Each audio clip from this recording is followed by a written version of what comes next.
Bonjour Kumaran Valavan, merci d'être avec nous à l'IRCL pour un projet de partenariat entre l'IRCL et le Printemps des comédiens de résidence d'artistes en laboratoire de recherche. Est-ce que vous pouvez nous parler de votre parcours artistique et de la situation du théâtre en Inde ? Bonjour à vous deux, à vous trois. Et c'est un peu... En fait, on me pose souvent cette question de mon parcours artistique et j'ai fini par inventer un mythe en fait. Parce que c'est évidemment c'est plus intéressant. Donc je fais le moment, la révélation, pourquoi je dois faire du théâtre. Je raconte après les rencontres du destin qui fait que je rencontre les bonnes personnes. Donc je finis par inventer une mythologie personnelle. Donc je vais vous la faire du coup. En fait, je suis originaire de Karikal, donc c'est un des 5 comptoirs français qui existent en Inde et ce qui explique ma présence en France et le fait que je parle français, pas anglais. Et à l'âge de 14 ans, je suis venu en France parce que la France représentait quelque chose de magique, euh, de fascinant. Et j'étais dans une école française, mais elle était faite par les Indiens. Donc, c'était vraiment pas une vraie école française. Donc, je suis arrivé en France et tout petit, j'étais comme tous les jeunes, très baigné dans le cinéma et dans le désir de raconter des histoires. Arrivé en France, je me suis retrouvé dans, parce que je ne parlais pas français, je me retrouvais dans un monde nouveau. J'étais arrivé dans la banlieue française, dans la banlieue parisienne, donc avec mon monde, mon imaginaire de la France et la banlieue parisienne, évidemment, ça ne se correspondait pas. À quel âge ? 14 ans. 14 ans. Donc j'ai commencé à faire mes... D'abord, je me suis rendu compte que... En fait, maintenant, je me rends compte que c'est... je me suis rendu compte que la première chose à apprendre, c'était la langue, parce que c'était essentiel. Après, je vais faire mes études à l'université de Marseille, non, à Marseille. Je fais mes études universitaires, mais j'ose assumer le fait que j'ai une passion pour le théâtre. Alors que dès que je suis arrivé, je dis ça parce que maintenant, j'ai beaucoup de distance, je me rends compte que j'étais quand même fasciné par ce monde, par cette culture. Et pour moi, c'est une culture dominante. Et quand j'arrivais en France, je me suis dit, à chaque coin de rue, j'allais rencontrer Victor Hugo, Albert Camus, Simone de Beauvoir. C'était que des gens extrêmement intelligents. Donc j'étais une pure victime du système colonial, un élément en tout cas. Et j'ai mis du temps à assumer le fait que je pouvais dire que je voulais faire du théâtre. Et bon, il faut dire que c'était très difficile parce que quand je suis arrivé en France et qu'à l'école on me demandait alors qu'est-ce que tu vas faire l'année prochaine, je disais je veux faire un baccalauréat et toute la classe riait. Donc c'était parce que je ne parlais pas français et tout le monde disait mais comment il va jamais y arriver. Donc c'était j'étais dans cette position venant d'une culture dominée. Maintenant j'analyse alors que à l'époque non. Et complètement enfermé sur moi, peur de faire des comment dire, des faux pas être à la hauteur, pas être à ma place. Donc c'est ça qui a dominé beaucoup le fait que j'ai même commencé à faire du théâtre, je dirais plutôt universitaire, mais dans les villages. Je ne suis jamais dirigé vers les institutions, je n'ai jamais pensé que je voulais aller faire une école. Mais c'est de la faute à personne, hein, c'est mon propre, comment dire, je me suis créé tout un blocage, probablement hérité de plein de choses, qui fait que dès le départ, d'habitude, je le raconte de façon très romantique. Je disais, j'étais à l'université, je montais une troupe, j'allais jouer dans les villages, j'étais très romantique. Maintenant, je l'assume en fait que c'était pas du tout romantique, c'est que je mettais le plus loin possible pour pas être dans la position centrale parce que je ne l'assumais pas. Soyons honnêtes, je ne romantise plus. Ma mythologie, elle est beaucoup moins romantique. Et à partir de là, je me rends compte que je retrouve ma passion du théâtre. Et mon désir de raconter des histoires, je monte une troupe universitaire. Mais au fond, ça m'a aidé. Le fait que je m'éloigne, je m'écarte, du coup, je suis obligé de tout faire tout seul. Donc, je monte une troupe. Donc, les gens me disent alors, c'est bien, tu te montres une troupe, mais qu'est-ce qu'on fait? Je dis, je ne sais pas. Ben, c'est toi qui nous as réunis, donc tu décides. D'accord, on fait un exercice. Je dis, qu'est-ce qu'on fait comme exercice? Je dis, je ne sais pas, marcher. Donc, il marche et je me dis, mais j'étais face à un vide. Je ne savais pas grand-chose. Et je voulais absolument pas être dans le entre guillemets mainstream, mais c'est pas du tout une position intellectuelle, hein, c'est au contraire de peur de ne pas assumer. Donc ça m'a aidé au fond à développer tout seul. Et j'étais dans les villages dans le sud de France, autour du lac de Sainte-Croix, on n'est pas loin de Marseille d'ailleurs. Et je suis resté une dizaine d'années à Marseille et je commence à jouer dans les villages. Et du coup, mon approche du théâtre est très, je ne dis pas autodidacte, c'est pas vrai, mais à la marge comme ça. Et parfois, j'allais voir du théâtre, tout ce qui se pratiquait à Marseille. Aujourd'hui, je vais être très franc. Ça, il me manquait quelque chose dans ce que je voyais. C'était pas du tout prétentieux, je n'avais pas la solution, mais il me manquait quelque chose. Je ne me retrouvais pas ce que je cherchais. Mais j'ai mis du temps à comprendre ce que je cherchais et pourquoi je ne retrouvais pas. Donc je vais faire plus bref, je vais être plus rapide, parce que là, il faut quand même raconter toute l'histoire. Quelqu'un me parle du Théâtre du Soleil en me disant, écoute, parce que moi je suis très troupe, tous ensemble, on voit dans les villages. Maintenant, je pourrais dire je voulais faire du théâtre populaire. Pas du tout. Hein. Je dis, encore une fois, ce n'était pas mon objectif intellectuel. C'est plutôt exister dans la marge, marginale. D'entendre parler de cette troupe, donc après, j'entends parler de cette troupe en 1996 ou 18, et j'ose y aller en 2001, pour dire le temps que j'ai mis pour assumer le fait que... Parce que j'entends que des grandes choses, les comédiens sont formidables, ils sont très grands, très musclés, très beaux, et je me disais, j'ai pas ma place là-bas. Mais j'ai entendu que cette troupe était une troupe composée de toutes les nationalités, donc je pouvais avoir enfin ma place. Donc je trouve un lieu où, venant d'ailleurs, je pouvais avoir ma place. Donc j'y vais, donc j'intègre. C'est marrant parce que moi, quand j'y arrive, encore une fois, j'assume pas, parce qu'Ariel Mouchkine me demande alors qu'est-ce que tu veux, je dis je vais être comédien. Elle me regarde et je réponds tout de suite, parce qu'à l'époque, pour payer mes études, je faisais la plonge au Crous, au restaurant universitaire, donc je réponds je peux très bien travailler à la cuisine. Donc elle me prend en disant vas-y, va aider à la cuisine, ce qui est souvent ce qu'il fait au Théâtre du Soleil.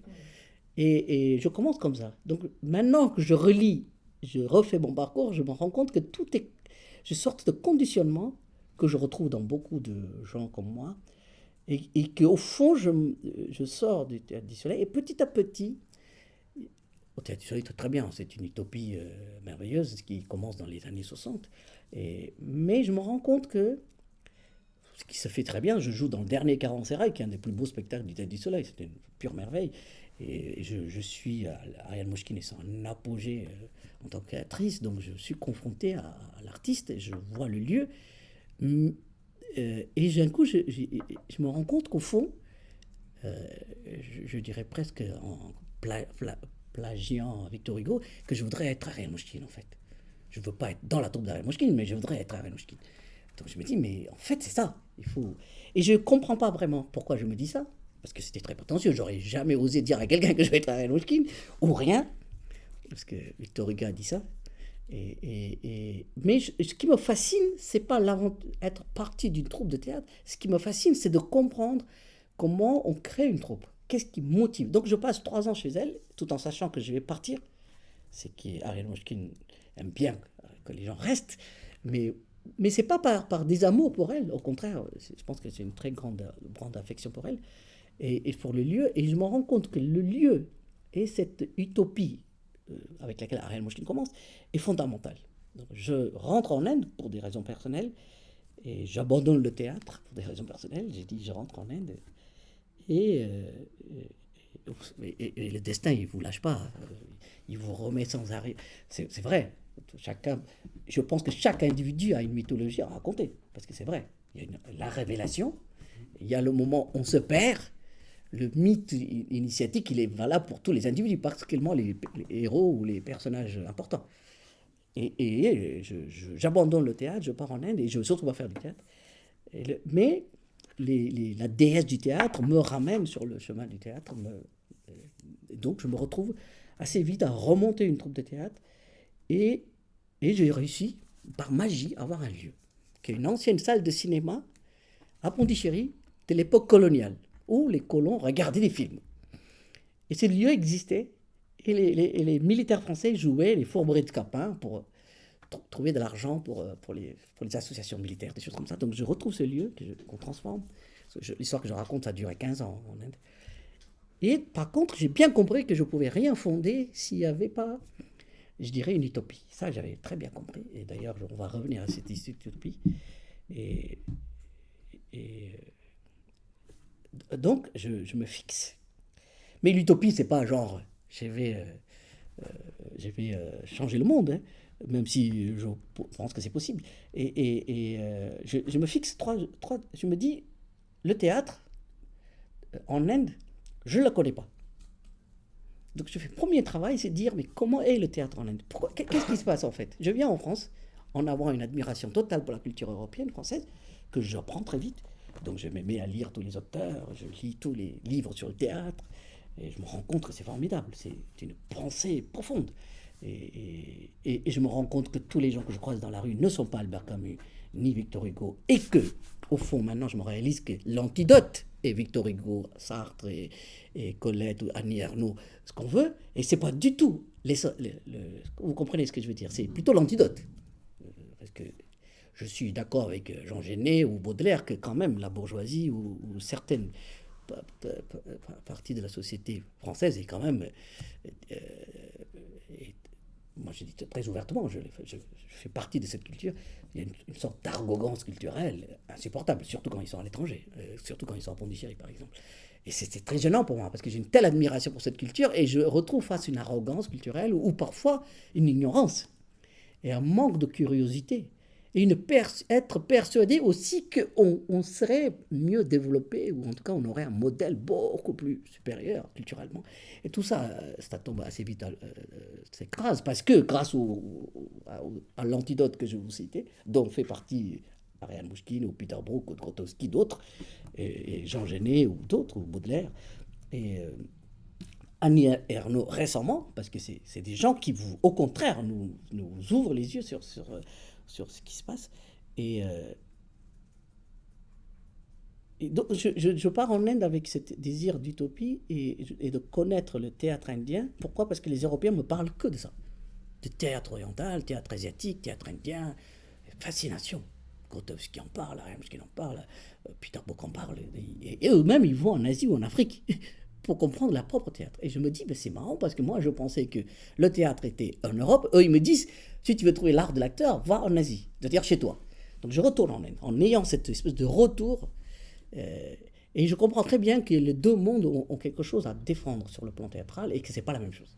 Donc je me dis, j'ai la chance d'avoir de ces deux cultures. Une, sur la forme, sur l'art de l'acteur, extrêmement développé, et sur l'autre, sur la dramaturgie, sur les structures narratives, sur les récits, extrêmement développés. Donc je me dis, je suis un chanceux, je pars en Inde avec ça dans les bagages. Donc je mets du temps à comprendre l'Inde, et je me fixe comme objectif, je dis à mes comédiens, que le théâtre qu'on va essayer de créer, il aura 3 dimensions. D'abord sociale, c'est-à-dire que l'acteur en tant qu'individu n'a aucune existence sociale en Inde. Par exemple, si je dis à quelqu'un, chaque acteur, ils vont me dire, quel est ton travail? La plupart des comédiens ne trouveront pas, je vais de façon ouvertement, ne trouveront pas d'époux ou épouse dans leur vie, parce que c'est un statut social qui n'existe pas. D'ailleurs, la plupart des acteurs sont souvent célibataires, et c'est une réalité sociale, je n'invente pas. Et les jeunes filles ne peuvent pas faire du théâtre, parce que l'image un peu de femmes libertines est très associée aux comédiennes, donc beaucoup du mal à assumer le fait qu'elles sont comédiennes. Et les comédiennes, il y a des interviews des comédiennes sur Internet où elles parlent de ça encore mieux que moi. Et donc le statut social, ça veut dire qu'on va prétendre à un métier, à une profession, on va vivre de ça et on va l'assumer. Et la dimension, la deuxième dimension, elle est la politique, c'est-à-dire remettre le théâtre au centre de la société indienne. Il faut savoir qu'en Inde, le cinéma est la forme évoluée du théâtre. Le mot théâtre, dans ma langue en tout cas, parce qu'en Inde il y a plein de langues, a même changé de sens et est devenu série télé. Donc la réalité est que quand vous dites théâtre, les gens disent dans quelle série tu joues. Donc on en est là. Et les gens sont persuadés que c'est comme la peinture et la photographie, le cinéma, parce que le cinéma a commencé par jouer les pièces au départ, à filmer les pièces, reprendre les histoires des pièces. Donc la forme évoluée du théâtre et le cinéma. Donc on est dans un contexte comme ça, où il y a eu des gens avant moi qui ont essayé de remettre le théâtre contemporain ou le théâtre, question le théâtre. Donc il y a la question politique. Et du coup je réponds probablement à la question, quelle est la situation théâtre en Inde, en même temps. Et il n'y a pas du tout théâtre en Europe, dans le sens qu'ici, on a un théâtre contemporain, et vous avez le ballet ou l'opéra, vous mettez des formes un peu... Mais vous n'avez pas de... Et tout le théâtre, il faut l'assumer complètement, se fait dans les villes. En Inde, c'est l'inverse. C'est pour ça que souvent les Européens, y compris les grands, connaissent très mal le théâtre indien. Et là, je donne comme exemple, il y a des très grands chercheurs sur le théâtre indien qui ont écrit des très grands livres. En 2015, Ariane Mushkin vient en Inde, à Pondichéry, pour faire une école nomade dans mon théâtre. Et ensemble, on va voir un spectacle. Dans un spectacle qui se joue normalement dans les villages, par des basses castes ou par des gens marginaux, souvent des agriculteurs. Et elle découvre une forme de théâtre qu'elle ne connaissait pas, qui s'appelle le Terkote. Elle intègre ce spectacle, cette forme de théâtre dans son spectacle, Une chambre en Inde, et je crois que ça s'est joué ici. Oui. On voit cette petite forme de théâtre. Ariane Mushkin, en 2015, découvre, et une des chercheurs, dont je ne veux pas citer le nom, vient voir le spectacle. Elle me dit, ça fait 40 ans que je fais du théâtre, je recherche sur l'Inde, théâtre indien, et je ne connais pas cette forme. Et c'est la forme la plus pratiquée au sud de l'Inde. Mais, alors, et elle me dit, mais comment ça se fait? Alors je lui réponds, c'est parce que l'élite indienne vous présente ce qui correspond à une forme d'attente. Vous attendez quelque chose qui correspond un peu au théâtre qui exerce ici, de ville. Et en plus, l'élite étant de haute caste, haute classe, vous présente ce qui est joli. Jamais on va dire il y a une forme de théâtre qui se pratique dans le village, parce que dans leur imaginaire, ce qui se pratique dans le village, ça n'a pas beaucoup d'importance. Malheureusement, en Inde, le théâtre le plus développé, le plus grand nombre de festivals, le plus grand nombre de publics, les plus grandes performances, ça se fait au théâtre. En anglais, on appelle folk theatre, théâtre populaire. 2015, Ariane Mushkin fait cette découverte qu'elle fait une chambre en Inde. Vous avez vu le spectacle, ce qui se pratique, c'est ni le Kathakali, ni le Bharatanatyam, ce n'est pas une forme de théâtre traditionnel, ce qu'on appelle traditionnel, mais c'est un théâtre populaire qui se fait dans les villages par des paysans. Alors, qu'est-ce qu'a particulier cette forme? D'abord, cette forme ne respecte pas du tout les traités classiques qui sont dictés par on va dire, par la classe supérieure, comme le fameux traité qui est Natya Sastra, qui est le grand traité de théâtre, que tout le monde cite, et ne correspond pas aux formes de tradition, et c'est pratiqué par des villageois, souvent pas très éduqués, et ils racontent aussi le Mahabharata Ramayana, mais pas du tout de la même façon que les formes de théâtre traditionnelles. Et troisième chose, très importante, c'est des formes qui gardent encore des éléments très subversifs, très anticonformistes, très, revendicatifs. Et la dernière chose, c'est sur la forme. Ce sont des spectacles que je joue là, toute la nuit, comme les autres formes. La différence, parfois, ça se joue 10 nuits ou 18 nuits d'affilée. On est dans des performances. Parce que quand je vois à Paris qu'un célèbre metteur en scène fait un spectacle 24 heures, tout Paris s'emballe, tout le monde est ému. Mais ce sont des villageois qui font 18 nuits d'affilée. Et ils n'en font pas qu'un dans l'année. Donc on est dans des performances impensables. On est dans des... Et, encore une fois, je répète, on est dans un cadre des gens des villages. Donc, toutes les cadres, catégories qui existent en France de professionnels, amateurs ou performances, qui détient au fond l'exigence artistique, tout ça se démonte tout de suite. Donc, si vous voulez voir le théâtre indien avec des grilles de lecture européennes, c'est perdu d'avance. La ville où il y a très peu de théâtre, c'est Delhi. Même si l'école nationale est à Delhi, si vous restez dans votre bureau de l'ambassade à Delhi et que vous dites tout ce qui fait à Delhi, c'est comme à Paris, tout le théâtre indien, eh ben vous vous trompez complètement. Si vous voulez aller voir tout le théâtre indien, vous faites comme Ariane Mushkin, vous venez 15 jours et vous faites 7 nuits blanches sur 12 de votre voyage, et vous prenez une voiture et vous faites 4-5 heures de route par jour. C'est ce qu'elle a fait. Et elle a fait une chambre en Inde. Quand est-ce qu'on vient? Donc, en fait, je dirais, l'Europe connaît très mal le théâtre européen. Le théâtre indien, pardon. Et pourquoi? Parce que le seul théâtre qu'ils connaissent, c'est Kathakali et Bharatanatyam, ou des formes traditionnelles où c'est très joli. Mais ce sont des formes qui ont disparu en Inde, qui n'existent plus, en fait, que certaines communautés ont fait revivre. C'est comme si je reprenais les pastorales qui se jouaient à Marseille, Et je me disais, bon, écoute, si on jouait la pastorale, toute la partie religieuse va être gênant. Bon, le printemps des comédiens décide de produire en disant, oui, mais c'est un peu gênant, parce que quand même, on est l'élite, on va pas jouer des trucs religieux. Bon, on coupe tout ça.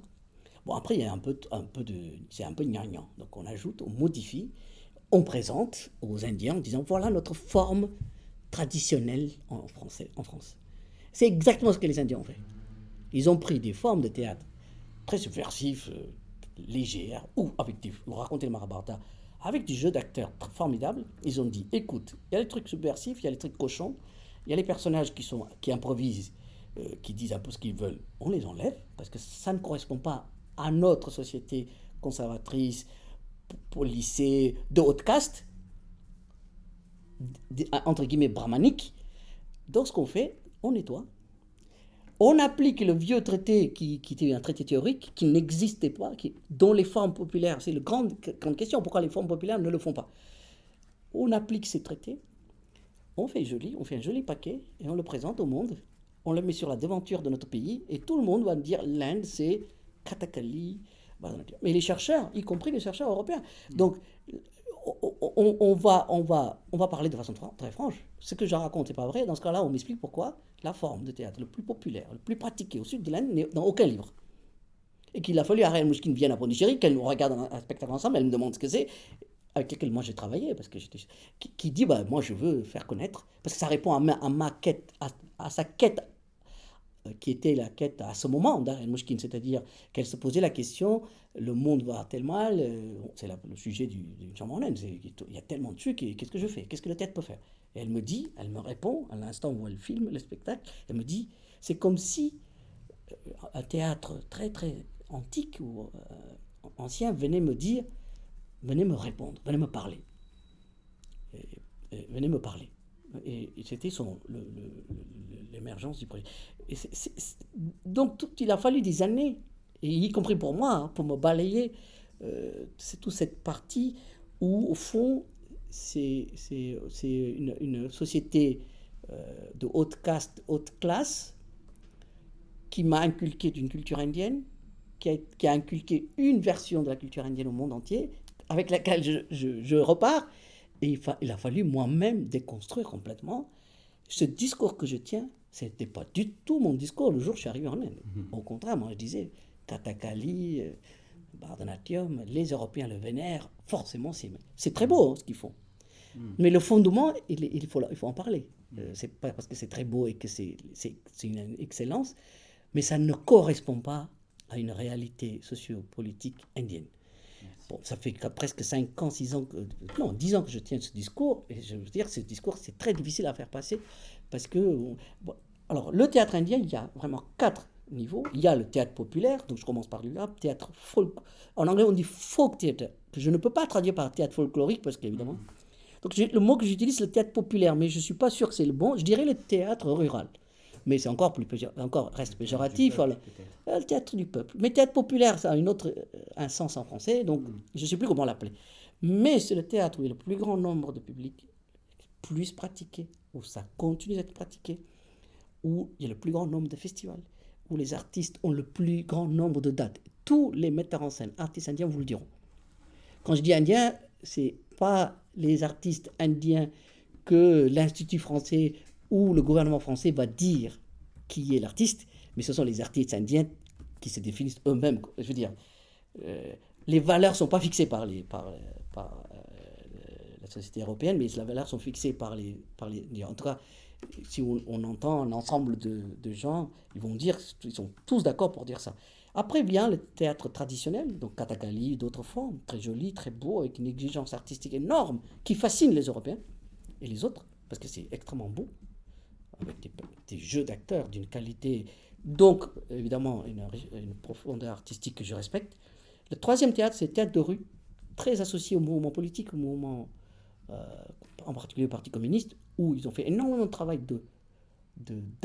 d'information, d'amener le théâtre vers les gens, d'amener les pensées vers les gens, qui finissent par tourner, par devenir des spectacles où on va dire aux gens ne fumez pas. Parce que, par exemple, souvent, le gouvernement indien utilise le théâtre de rue pour informer le public sur le méfait du tabac ou le danger du sida ou l'utilisation des préservatifs. Ça se fait beaucoup. Récemment, la police de Pondichéry m'a demandé est-ce que je pouvais faire un spectacle sur les dangers qu'il y a sur Internet. Donc le piratage Internet, tout ça. Bon, c'est la troisième dimension, très développée, avec un artiste qui est très important en Inde, qui est Bardal Sarkar, qui est quelqu'un qui suit Augusto Boal sur le théâtre, il s'appelle le théâtre du tiers monde, ou le troisième monde. Il fait beaucoup d'activités dirigées vers, je dirais, les franges oubliées de la société. Et le quatrième théâtre, c'est le théâtre contemporain, moderne, qui n'a pas de public, qui n'a pas de lieu, qui n'a pas de festival, qui n'a rien, qui essaye d'exister et qui a une très grande prétention d'être la plus intellectuellement la plus avancée, mais qui n'a pas de public. Nous sommes honteux devant le public à le théâtre populaire. Vous parlez de lieux, excusez-moi, mais du coup dans les villages, ils répètent où les gens en plein air dans leur maison, dans leur arrière-cour. Mais en fait, c'était pour répondre à ça que je me suis dit, il me faut absolument un lieu. Aujourd'hui, on me dit, c'est quoi un acteur contemporain indien? Moi, je me pose la question, parce que quand on arrive, on dit du fait du théâtre contemporain indien, tout le monde pense qu'on va faire du théâtre à l'occidental. Parce que le théâtre contemporain ou la danse contemporaine, ce sont des choses qui, pour la majorité des gens, ce sont des choses qui viennent d'Occident. Donc le théâtre contemporain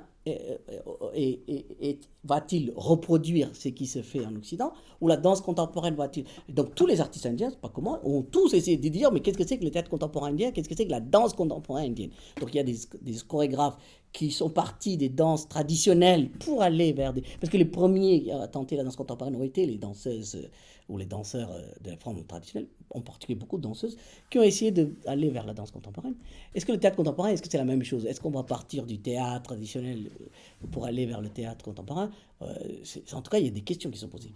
Mais aujourd'hui, je dis à mes acteurs, je définis l'acteur contemporain indien, c'est celui qui est capable d'aller jouer avec les théâtres populaires, celui qui est capable de jouer avec notre troupe, et qui est capable d'aller jouer dans des théâtres de rue. C'est-à-dire qu'il y a je ne le fais pas comme en France où je réduis le théâtre contemporain à une partie de ce qui se pratique. Il faut dire qu'il n'y a pas beaucoup de théâtre qui se pratique ici. Mais en Inde, je suis arrivé à cette définition. J'ai dit à mes acteurs, d'ailleurs je les oblige, je veux dire, ça leur fait partie de leur parcours, ils font du théâtre terracotteux ou théâtre populaire avec des maîtres. Ils vont dans les villages, ils apprennent. Et quand ils ont besoin d'acteurs, ils les appellent pour aller jouer.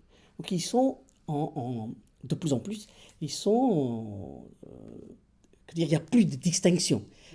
Théâtre populaire, théâtre contemporain, théâtre traditionnel.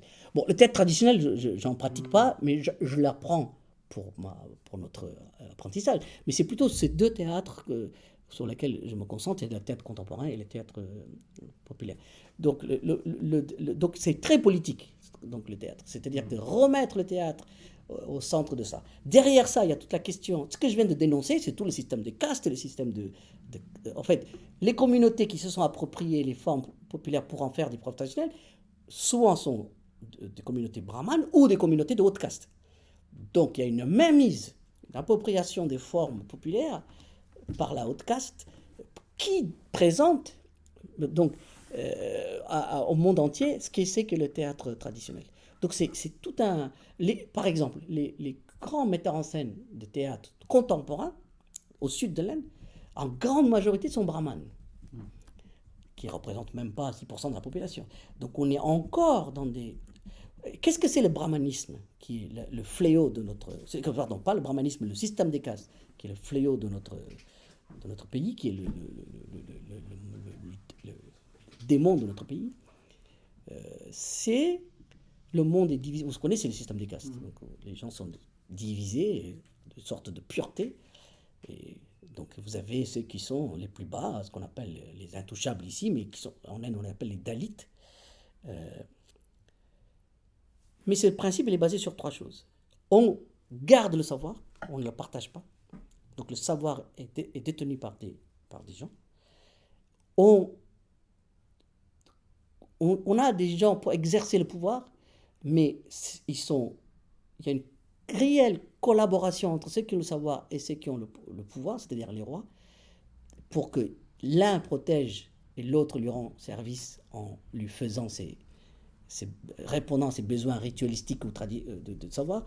Et le troisième, ce sont des commerçants. Et le quatrième, ce sont les serviteurs. Et ceux qui ne sont pas de ces quatre sont les intouchables, ceux qui ne sont rien. Et l'idée de l'appropriation des savoirs existe tout le temps, même aujourd'hui. Donc quand on voit que la majorité des metteurs en scène eux-mêmes sont brahmanes, et que c'est des gens très sympathiques, c'est mes amis, mais qu'on empêche que c'est toujours entre les mains de ça. Et je retrouve le même schéma en France. En fait, je retrouve le même schéma en France. C'est qu'au fond, le savoir, c'est toujours concentré. Quand je dis savoir, ici, c'est pas dans le sens, le savoir est accessible à tout le monde, mais qui fixe les valeurs des choses? Qui dit que ça, c'est de l'esthétique, et ça, c'est beau ou c'est pas beau? Mais c'est une élite. Et cette élite, elle a un pouvoir énorme. Ce sont les brahmanes de la société française. Ce sont les gens qui ont le pouvoir de dire quels sont les théâtres qui sont bons, qui sont esthétiquement justes. On va dire c'est les directeurs de DRAC ou les conseillers artistiques ou les directeurs de festivals. Ce sont des gens, pour moi, c'est des brahmanes. Pourquoi? Parce que c'est eux qui dictent. Est-ce que c'est bien ou c'est pas bien? C'est une autre discussion, mais ils ont le pouvoir de décider ça. Pour rebondir là-dessus, du coup, pardon, Koumaran, est-ce que vous pourriez, pour parler du savoir, pour rebondir sur cette question du savoir détenu, etc., pourquoi vous avez... Enfin, qu'est-ce qui a retenu votre attention dans le dispositif des résidences d'artistes en laboratoire scientifique? Et qu'est-ce que vous veniez chercher dans cette collaboration avec l'IRCL? Et qu'est-ce que ça a pu vous apporter, du coup? En fait, je suis allé en Inde et la première chose que je me suis dit, je ferai rien. D'ailleurs, j'ai absolument fait aucun spectacle en français ou je ferai rien en vue de plaire à un public européen. Donc c'était ma première chose. Donc je faisais mon petit truc en Inde et j'ai jamais même pensé venir jouer en France. Parce que je voyais bien le danger. Le danger, c'est qu'étant une fascination pour la culture européenne, donc répondre, il m'a fallu 10 ans pour comprendre tout ça, hein, c'est de dire, mais une tendance, parce qu'on veut plaire, au fond, l'artiste, son plus gros problème, c'est la reconnaissance. L'artiste souffre, il a besoin d'être reconnu. Et par qui il veut être reconnu? Par les puissants. Parce que être reconnu par les riens, c'est pas grand-chose, il faut être reconnu par les puissants. Être programmé dans un festival, c'est la plus grande reconnaissance, et on court tous après ça. Et il a fallu du temps pour que parce que ce qui m'a permis, en fond, d'arriver à cette réflexion, c'est qu'à un moment, je me suis retrouvé dans les deux côtés. Je me suis retrouvé du côté de ceux qui pouvaient prétendre savoir, et je me suis retrouvé de l'autre côté en étant pris venant d'une culture dominée, de ne pas avoir suffisamment accès au savoir. Du coup, ça m'a ouvert les yeux. L'expérience m'a ouvert les yeux. Je reviens donc, à partir de 2016 que j'ai commencé, après l'échange avec l'État du Soleil qui m'a invité à venir jouer.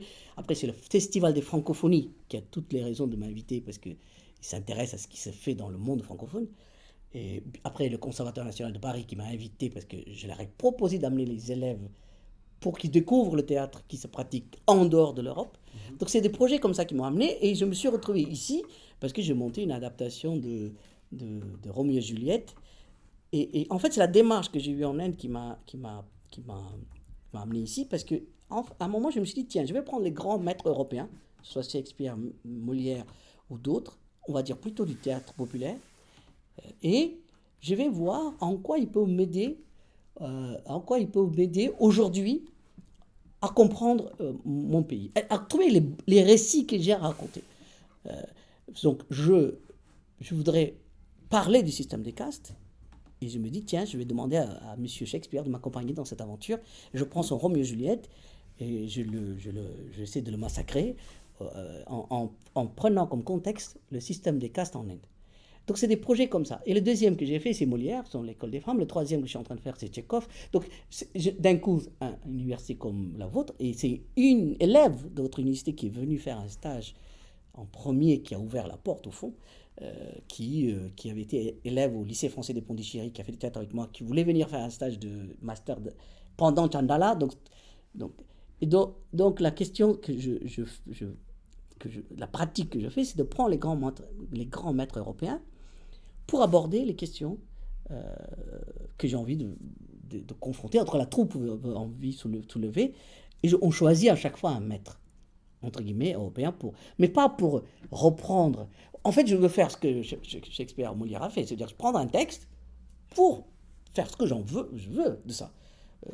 Toutes les pièces, que ce soit Shakespeare ou Molière, elles existaient déjà, hein, ce sont des récits qu'ils ont repris.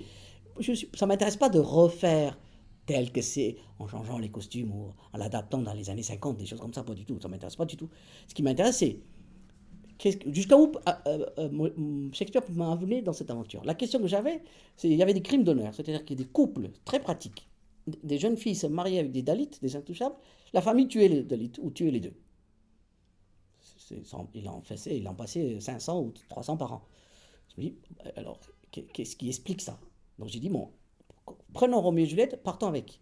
Jusqu'à où il peut m'accompagner? Et à un moment, Shakespeare bloque, parce qu'il ne connaît pas le système des castes, il ne connaît pas le crime d'honneur. Je ne sais pas si ça existait, les crimes d'honneur en Angleterre, mais en tout cas, il n'en parle pas. Donc à un moment, je suis obligé de m'éloigner de Shakespeare. Et ça a été la même chose avec l'école des femmes, ça a été la même chose avec Hamlet ou Macbeth. Ce qui m'intéresse, c'est d'être accompagné par des gens qui ont déjà un peu soulevé ces questions, mais qui n'ont pas les clés pour comprendre aujourd'hui. En fait, schématiquement, je dirais, moi, nain, je monte sur les épaules du géant Shakespeare pour voir plus loin. Aussi simple que ça. Bon, évidemment, je deviens plus grand que lui. On a pu vous apporter quelques questions dans le laboratoire? Bien sûr, là, j'en sors d'une discussion, c'est formidable, parce que ce que je me suis rendu compte lors des éditions, en tant qu'artiste, on a des intuitions. On fait des scènes, mais nous, on ne sait pas à quoi c'est relié.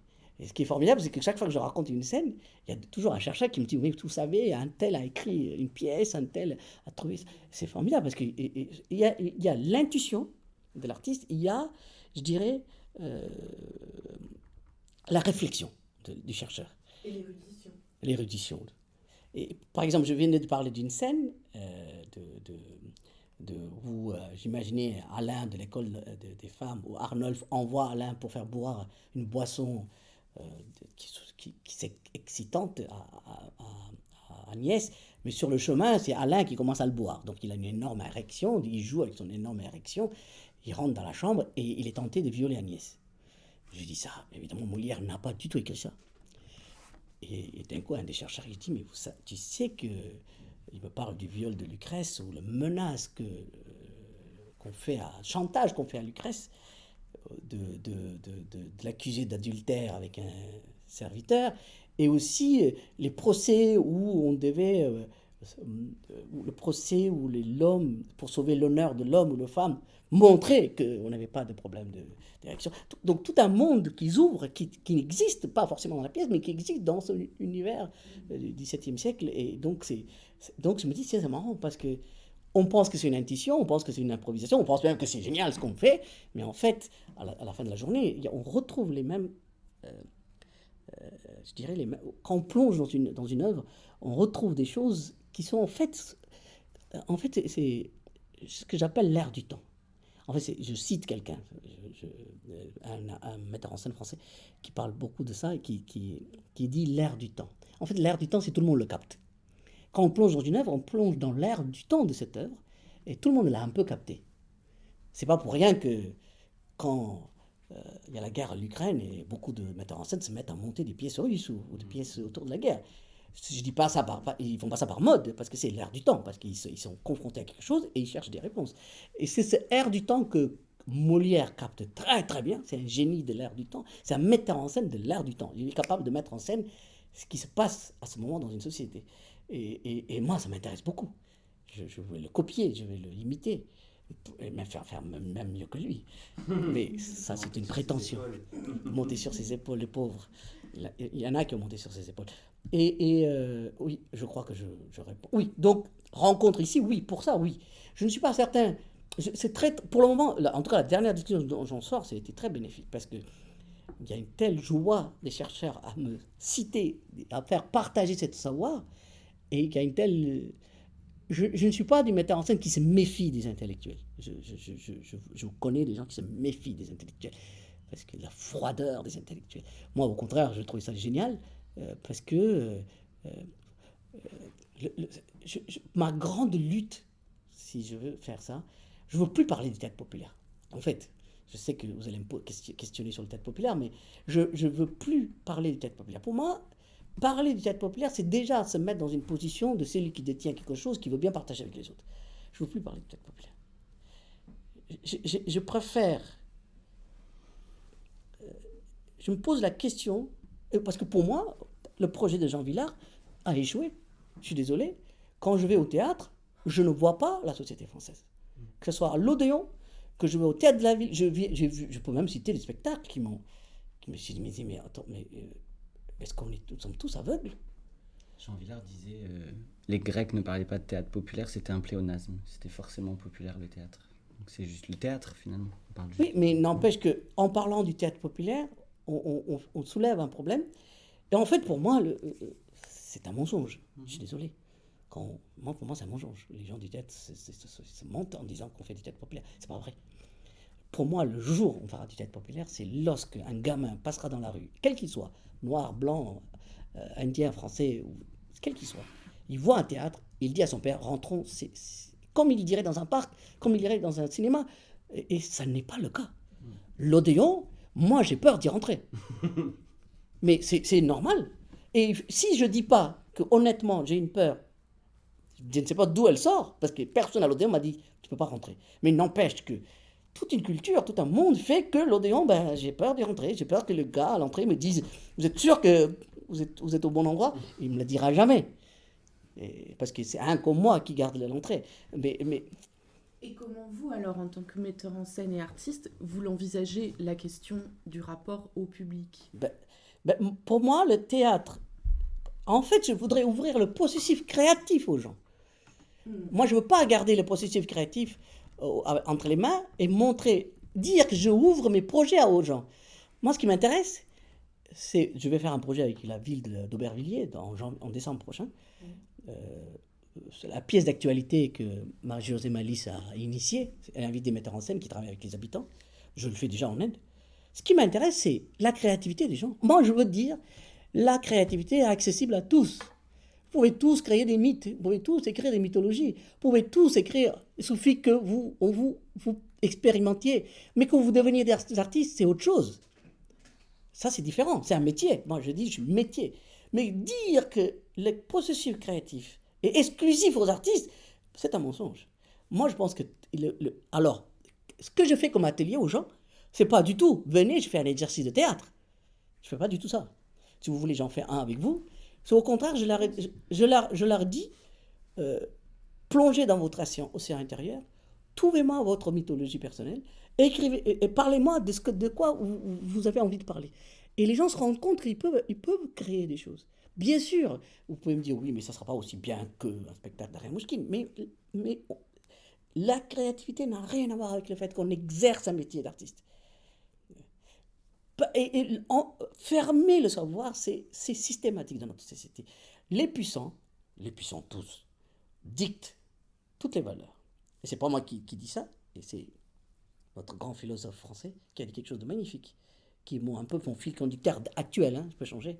Il dit, les puissants décident tout, fixent toutes les valeurs, esthétiques, culturelles, politiques, et le seul moyen que celui qui n'a pas le pouvoir, le puissant, quand je dis le pouvoir, dicte tout. C'est le cas. Aujourd'hui, le théâtre est entre les mains des très gens puissants qui peuvent faire la pluie et le beau temps. Que ce soit le journaliste de Télérama ou le Drac, je suis désolé de dire ça, mais moi je vois bien qu'un journaliste arrive, que ce soit ici ou dans notre festival ou à Paris, je vois bien que c'est de l'importance parce qu'il a un pouvoir.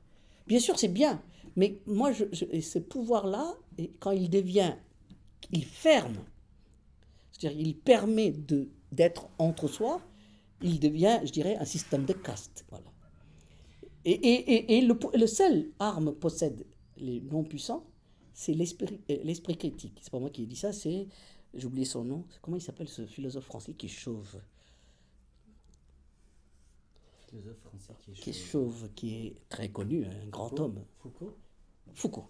Il a dit l'esprit critique. L'esprit critique. Et pour moi, si je veux travailler là-dessus, ça veut dire donner la possibilité de sentir que le processus créatif, en tout cas dans mon domaine, parce que je ne suis pas politicien, je suis artiste, que je voudrais bien faire sentir au peuple, aux gens, à tous, que le processus créatif n'est pas exclusif. Que j'en fasse un métier, c'est différent. et que la possibilité de raconter, il est fondamental à tous, et il est même à la base de l'humanité. Et qu'il ne peut pas être fermé entre quatre murs d'un théâtre et du coup exclure tout ça. Pour moi, beaucoup de souffrances viennent de là. Donc là, l'utopie, pour moi, l'utopie théâtrale, si vous me demandez si elle est l'utopie théâtrale que j'ai envie dont je veux rêver, c'est ça. C'est de dire rendre le processus créatif légitime à tous et pour tous. Arrêtez de dire théâtre populaire dans le sens je ouvre mon théâtre aux autres. Et moi, je préfère j'ouvre mes outils aux autres. Et le jour, comme l'a dit Gandhi, où sera un pays libre le jour où une femme pourra se promener toute seule le soir dans une rue. Ah, j'allais poser une question. Et moi, je dirais que le théâtre est populaire le jour où un petit gamin, n'importe quel petit gamin, dit à son père « Papa, on rentre parce que c'est un théâtre ». C'est pas le cas. Très bien. Je rebondis sur cette question de Gandhi, de cette citation de Gandhi. On voit à travers vos mises en scène qu'il y a une attention particulière qui est portée à la place des femmes, ne serait-ce qu'avec le projet de l'école des femmes ou alors avec Chandala l'Impure, où tu nous disais que tu avais voulu développer le rôle de Juliette, l'histoire de Juliette avant la rencontre, etc. Est-ce que tu peux nous dire comment tu abordes ce sujet dans ton théâtre, enfin comment tu as essayé d'aborder la question de la place de la femme, de la liberté de la femme? D'abord, je pense que je suis un pur produit de la société indienne. Donc moi-même, je suis élevé dans un système patriarcal où on m'a dit que les femmes, toute leur vie, ont été construites pour être mariées à quelqu'un. Une femme mariée à quelqu'un, devenir fille, mère épouse, mère. Voilà. Et je suis complètement... J'ai grandi là-dedans. C'est mon voyage en France qui me casse ça. Et ce sont les jeunes filles qui me cassent ça. C'est pas l'école. Par leur liberté, par leur... On a souvent deux réactions. Quand on voit des jeunes filles en France très libres, soit on dit, oh là là, c'est surtout pas ça, ou on se dit, mais en fait, je suis bête, j'ai une réalité, elle est mon égale. Donc, et aussi, la plupart des artistes qui m'ont guidé dans ma vie sont des femmes. Ça, c'est fait pur hasard. Je peux citer une longue liste de femmes qui m'ont guidé. Et arrivé en Inde, j'ai quand même dans mon sang le système des castes, le système patriarcal, le fait que je suis un mec, tout ça. Mais ce sont aussi les comédiennes. Parce que j'étais beaucoup touché par les comédiennes qui venaient au théâtre. Moi, je dis toujours, je fais des énormes sacrifices. Je suis né en Inde. Mais en fait, comparé à ce que vit une femme pour devenir comédienne, les hommes, en fait, on n'a pas grand-chose à faire comme sacrifice. Parce que du moment qu'elle rentre dans un théâtre, elle est assimilée à une femme, on va dire ouvertement, facile, prostituée. Nous, les hommes, on n'est jamais confrontés à une image comme celle-là, je veux dire, abordable, où on va dire à la fin, il y a après le spectacle, tous les hommes vont parler à cette fille, parce qu'on pense qu'ils parlent parce qu'ils se trouvent ça bien, aussi parce qu'ils se disent, forcément, elle doit être quelqu'un de facile. Donc cette souffrance continue. Être une femme, c'est souffrir tout le temps. Moi, metteur en scène, c'est pas souffrir tout le temps. De temps en temps, mais pas tout le temps. Quand ma mère dit quand est-ce que tu vas trouver un boulot, peut-être que j'en souffre. Mais être une femme, tu en souffres tout le temps. Le projet révolutionnaire pour moi, c'est pas au fond la base du système d'exploitation, c'est l'exploitation de la femme à la base pour moi. Et je dis pas ça pour faire intellectuel, hein, mais vraiment je le pense. Et je sais que je suis en l'intérieur de moi un homme qui a probablement fait souffrir des femmes, qui a probablement considéré que j'avais plus de droits qu'une femme.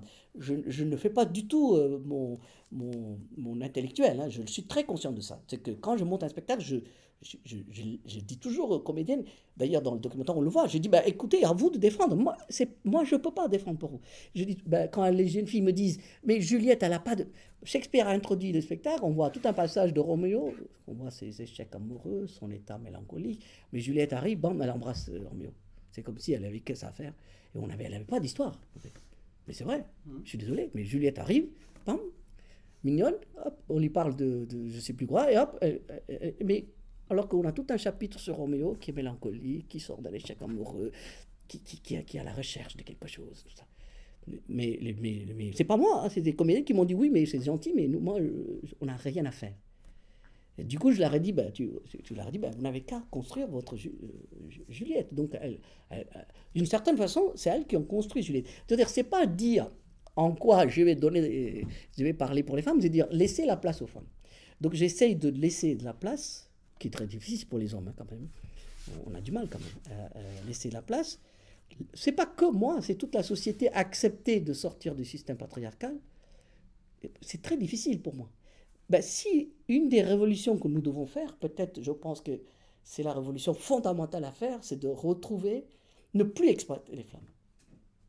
Mais je pense que c'est la première révolution, parce qu'avant toute chose, avant même l'écologie, parce que même l'écologie, ce n'est que le résultat d'une exploitation. Tout ce que nous vivons, ce n'est que le résultat d'une exploitation excessive de tout, y compris des humains par les humains, des femmes par les hommes. Donc si on veut commencer là, le mal à la racine, ça serait trouver l'égalité de l'homme-femme. Et ce qui est drôle, c'est que je peux dire ça en France, je peux très bien dire ça en Inde ou en France, parce qu'en France, je croyais beaucoup plus égalitaire, mais c'est pas vrai.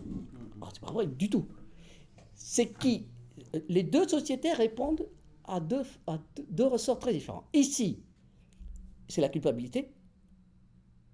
Il faut tout faire pour ne pas avoir de la culpabilité. Tant que la culpabilité, on est rassuré, c'est assez.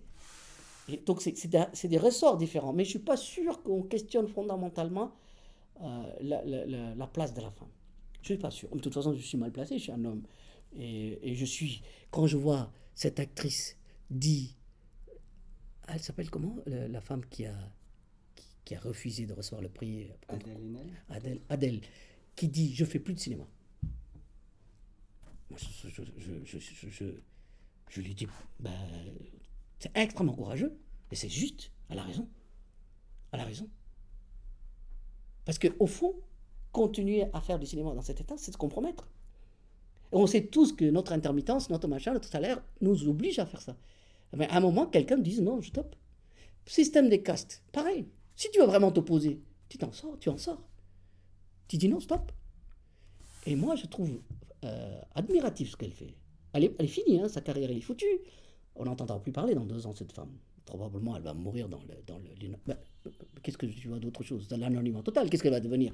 Elle sacrifie sa carrière, son métier, et je ne sais pas ce qu'elle va faire. Je ne suis pas sûr qu'elle va être heureuse à faire un autre métier. Donc, c'est un sacrifice fondamental qu'elle fait.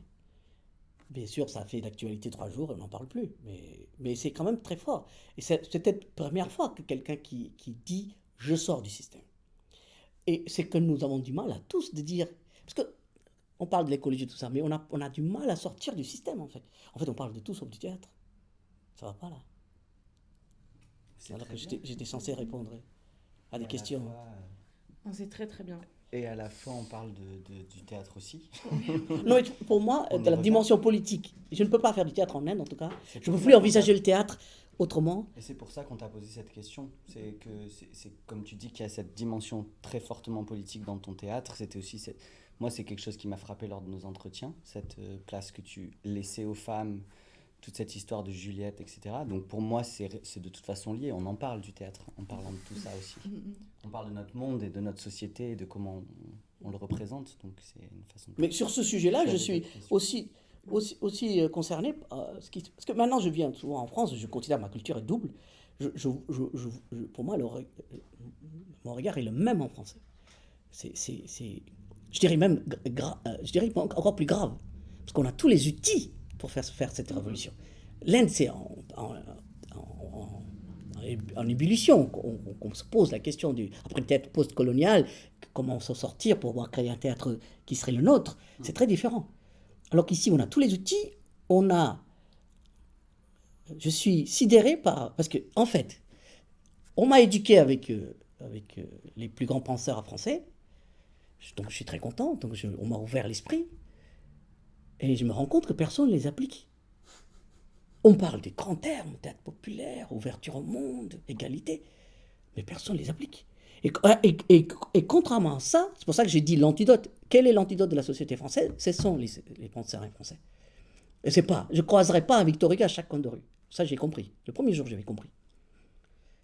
Et Qu'est-ce que j'entends? J'entends la théorie de grand remplacement, la théorie d'une société française qui aurait existé, que des choses que j'entends la même chose en Inde. Et je me dis, mais quand même, on n'a pas les mêmes outils.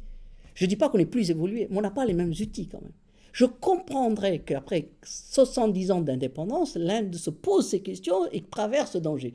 Mais après 300 ans de révolution, on est en train de me parler qu'il y avait une société française, une culture française, qu'elle était uniforme, idéale, et qu'on parle de grand remplacement. Je me dis, mais si Victor Hugo aujourd'hui était vivant, je pense qu'il se prendrait dans sa chambre. Mais c'est vrai. Excusez-moi, mais Baudelaire, Jean Genet, il ferait quoi là? Mais c'est une telle insulte à ces penseurs. Et que je ne vois pas beaucoup de gens, au fond tout le monde réagit bien sûr, mais moi ça me révolte parce qu'on m'a donné les outils et je me rends compte que en fait c'est juste avoir des outils, voilà, on est content, voilà, on a tout ce qu'il nous faut, mais on n'en fait pas grand-chose parce que nous sommes compromis, pardon. Ça rassure, comme tu disais tout à l'heure. Oui. C'est rassurant d'avoir les outils. Ben moi, ça ne me rassure pas. Et je pense que le grand remplacement dont parle Isomo, il a raison, ce sont des gens de nouvelle génération qui va s'approprier des outils, celle qui arrive après moi encore, et issue de ces mélanges de cultures, elle ne sera pas française, elle sera française dans son mélange, dans ses différences, qui va prendre ces outils qui vont faire quelque chose. Ah ben c'est sûr, parce que moi-même, vu comment je suis révolté, alors que je suis quand même déjà de l'ancienne génération, et je sais que la future... Et c'est ça qui fait peur à tous ces Zemmour et compagnie, c'est ça qui fait peur. Parce qu'au fond, ils vont s'approprier ces outils. Parce que c'est très physique, notre histoire. Parce que vous avez un grand bassin d'eau, qui est la culture européenne. Et on ajoute des gouttes de couleur. Et on a peur que tout le bassin devienne rouge. C'est impossible. C'est les gouttes de couleur qui devraient se soucier, pas le bassin. Qui va se diluer? Merci alors, pour cette belle image. En fait, tout le monde a peur que le bassin devienne noir ou jaune ou vert. Mais en fait, c'est les gouttes de couleur. C'est ma culture qui doit se soucier, pas la vôtre. Parce que moi, je la perds. Parce que qui questionne le plus sa propre culture entre la culture européenne et la culture venue d'ailleurs? C'est nous. Soit on s'enferme, c'est vrai. Je ne dis pas que c'est pas vrai. On s'enferme. Mais c'est une douleur. C'est une violence de s'enfermer dans une espèce de culture idéalisée qui n'existe même plus dans notre pays. Soit on s'ouvre, parce qu'on s'est dit, on n'a pas le choix.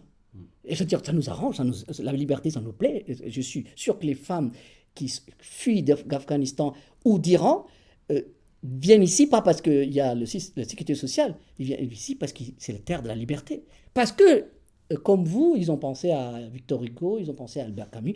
Moi, je suis venu ici parce que c'est la terre de la liberté, pas parce qu'il y avait la sécurité sociale ou RSA. Mais c'est vrai, c'est une insulte. C'est une insulte.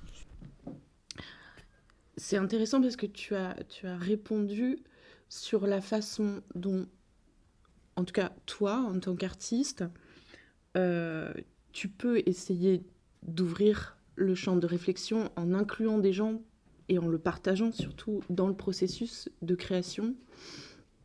Donc, en termes de créativité. En partageant le processus et pas uniquement un résultat à huis clos avec la bourgeoisie, en gros.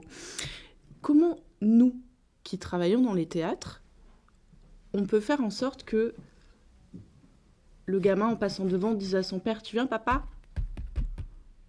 Qu'est-ce qu'on peut faire, nous, en termes de relations avec les publics, de communication, d'ouverture, de diffusion, de programmation? Est-ce que ça se travaille dès la mainmise du pouvoir qui dit « ça c'est beau, ça c'est pas beau ».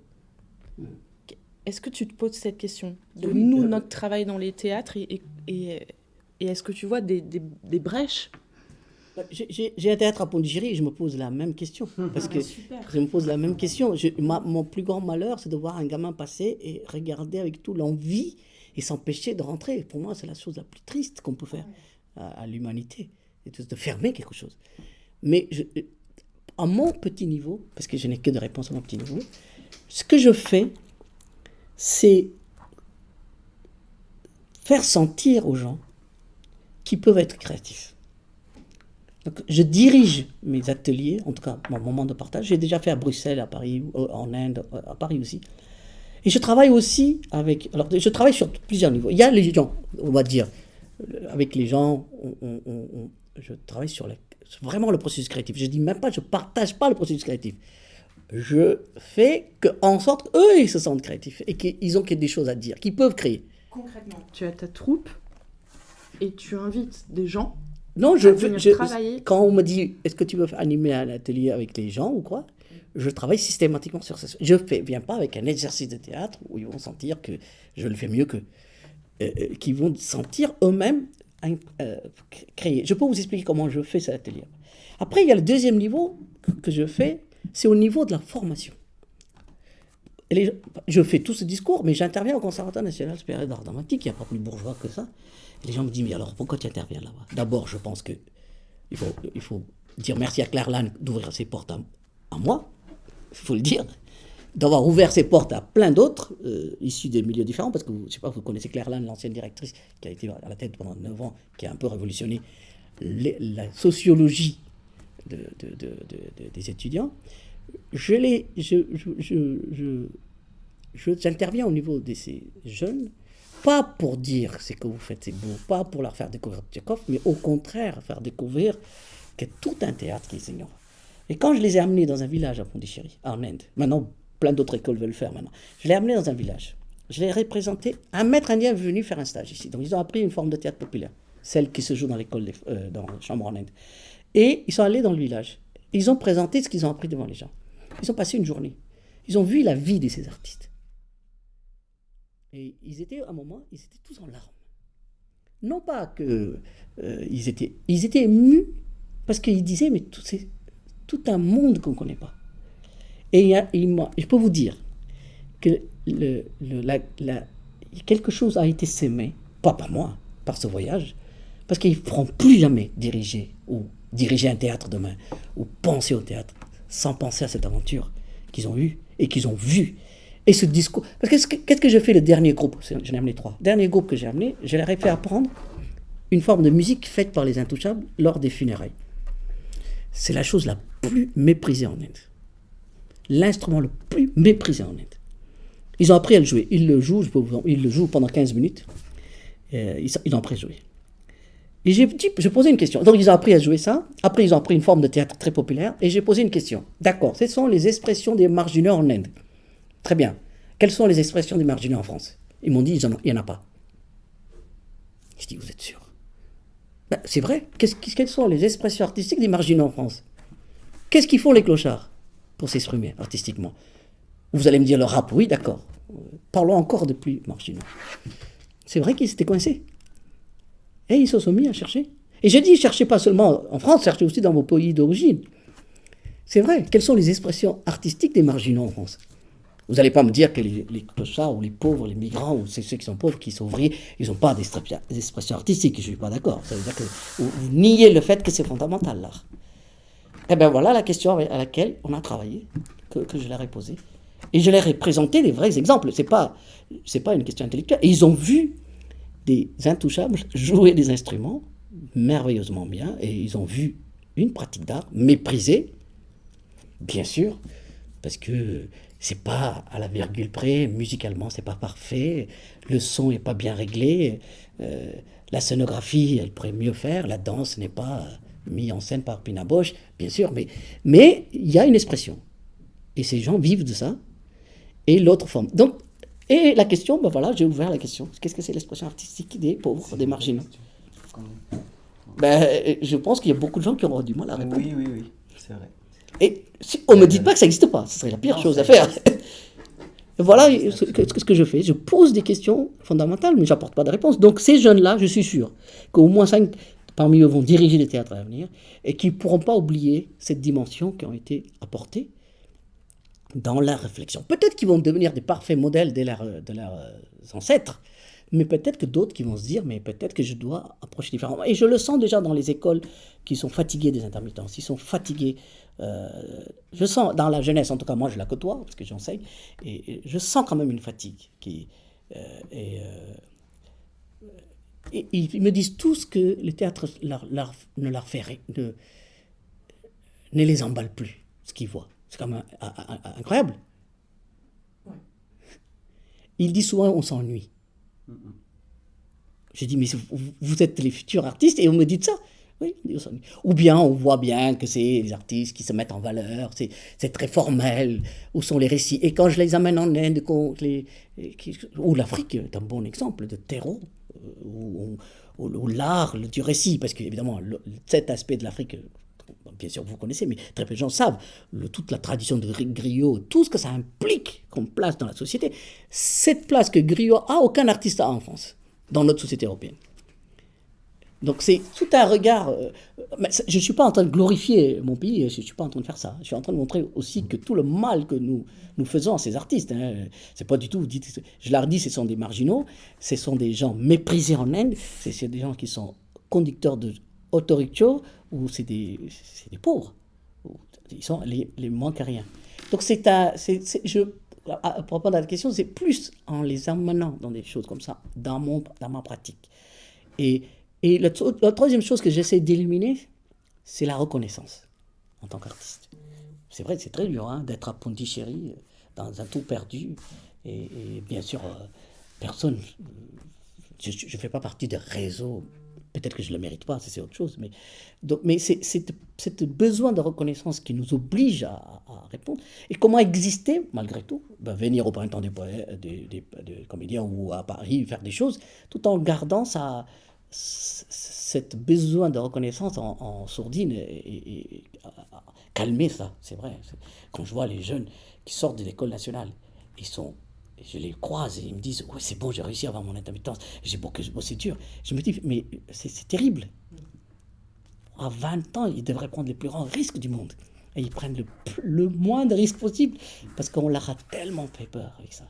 Mais l'intermittence est fondamentale. Je ne dis pas que c'est l'inverse. Mais on ne peut pas échapper en France à une réflexion. Parce que les années 80, les grands créateurs des années 80 ont fait leur boulot.